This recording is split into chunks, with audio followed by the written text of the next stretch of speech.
Disinilah kita harus mengikuti pemahaman Rasul dan para sahabat. Apa itu rahmatan lil alamin?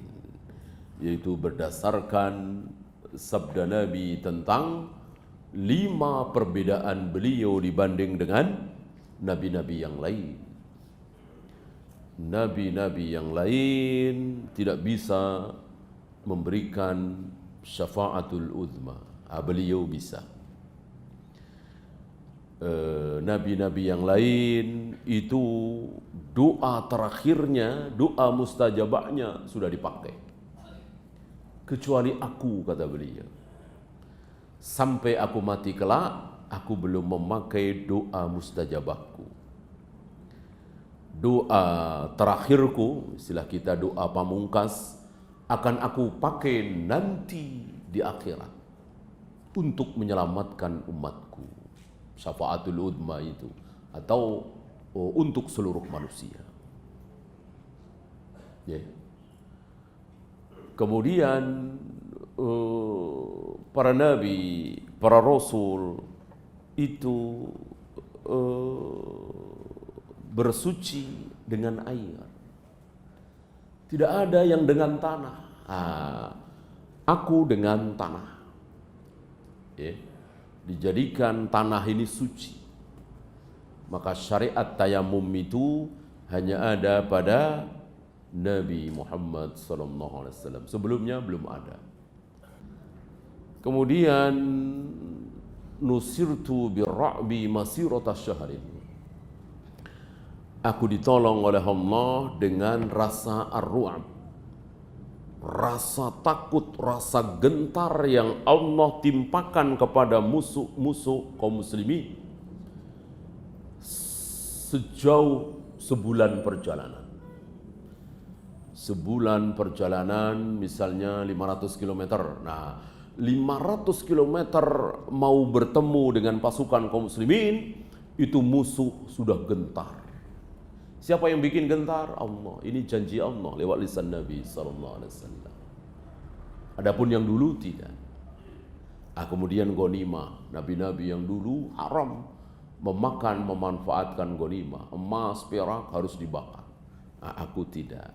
Satu lagi, nabi-nabi yang lain khusus untuk umat mereka masing-masing. Nabi Hud khusus untuk kaum 'Ad, Nabi Saleh khusus untuk kaum Samud. Nabi Musa, Nabi Yahya, Nabi Zakaria khusus untuk Bani Israel. Adapun aku rahmatan lil alamin. Itu. Jadi kita tahu apa maksud rahmatan lil alamin. Yaitu seluruh manusia di jagat raya alam semesta ini, di bumi ini, harus mengikuti syariat Nabi Muhammad SAW. Itu maksud rahmatan lil alamin. Jadi Islam itu bukan hanya untuk orang Arab, bukan hanya untuk orang Mekah Madinah, tidak seperti kaum 'Ad, kaum Samud tadi, tapi rahmatan lil alamin. Taulah kita apa itu rahmatan lil alamin. Bukan seperti sangkaan sebagian orang, berhubung Islam ini rahmatan lil alamin, maka nggak ada perang, nggak ada jihad, nggak ada membunuh. Tentu keliru. Karena yang pertama kali mencontohkan perang jihad adalah Nabi SAW. Dan selama 1400 tahun lebih kita melihat bukti. Apa? Dua pilihan. Apa? Kalau tidak memerangi, maka diperangi. Kalau tidak menjajah, maka dijajah. Kalau tidak menguasai, maka akan dikuasai. Selama 1400 tahun lebih. Maka dari mulai perang besar pertama, perang Badar, bukan perang pertama ya, perang besar pertama, perang Badar, perang Uhud, perang Ahzab, perang Tabuk, Zatus Salasil, Yarmuk, terus yang ada begitu. Nabi memerangi. Nabi wafat diteruskan oleh Abu Bakar, memerangi kan, mengirim pasukan. Mengirim pasukan apa kalau bukan memerangi? Bahkan luar biasa pasukan itu dipimpin oleh seorang anak muda berumur 17 tahun. Usamah bin Zaid. Ya. Dan itu ditunjuk langsung oleh Nabi SAW. Sementara yang menjadi prajurit diantaranya siapa? Abu Bakar, Umar. Luar biasa.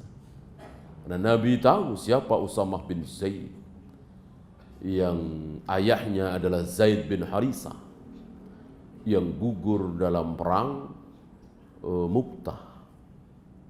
Ya. Bersama Ja'far, Abdullah bin Ruaha. Setelah Nabi wafat, Abu Bakar melanjutkan. Abu Bakar tidak memilih pemimpin lain, komandan lain, tapi meneruskan dengan apa yang ditunjuk oleh Nabi, yaitu Usamah bin Zaid. Terus sampai zaman Umar, zaman Utsman, zaman Ali. Zaman Ali agak tersendat. Ya, Ali tidak mengirim pasukan ke negeri-negeri kafir, tapi fokus ke dalam negeri. Ya, karena ada duri, ada penyakit, ada firqah dolal pertama yang harus diperangi, yaitu kelompok Khawarij. Dan itu bagus. Lebih baik menyelamatkan ke dalam, memperbaiki di dalam, daripada memperluas wilayah. Karena apa? Karena ini modal Rasul Ma'. Dan para sahabat, para tabi'in sepakat memuji keputusan Ali. Beda dengan orang-orang hizbiyin, harakiyin. Kan saudara, udah biarin aja dirangkul. Ini musuh nih, dijajah, didatangi, didakwai. Ini kan saudara, udah dirangkul. Enggak. Ali tidak seperti orang hizbiyin, harakiyin. Ini duri, ini penyakit, ini sesat. Ini betulkan dulu. Betul, alhamdulillah, enggak mau, perangi. Itu yang dilakukan oleh Ali bin Abi Thalib dan seluruh sahabat sepakat. Ya.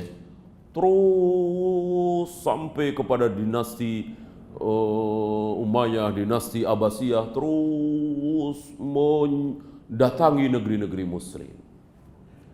Sampai tiba saatnya kaum muslimin melemah, diawali oleh maksiat, terutama maksiat besar. Apa? Syirik dan bid'ah di mana-mana, syirik dan bid'ah di mana-mana. Akhirnya melemah, sudah enggak mendatangi negeri-negeri kafir, akhirnya didatangi gantian. Ya. Prancis ke Aljazair, Belanda, Portugis ke Indonesia, Inggris ke Malaysia, dan seterusnya. Negeri-negeri muslim didatangi negeri-negeri kafir dari Eropa, gantian. Nah, makanya tinggal pilih. Mau mendatangi apa didatangi, mau menjajah apa dijajah, mau menguasai apa dikuasai. Ya. Jangan berhusnudzon kepada orang-orang kafir. Walaupun atas nama HAM, PBB, jangan percaya. Percayalah dengan Al-Quran dan Sunnah. Walan tardu ankal yahudu walan nasara hatta tattabi'a millatahum. Yang namanya orang Yahudi, Nasrani tidak akan pernah ridho denganmu sampai engkau ikut milah mereka. Kita tidak ragu dengan apa yang ada di surat Al-Baqarah itu. Ya. Ini maksud rahmatan lil alamin. Ya.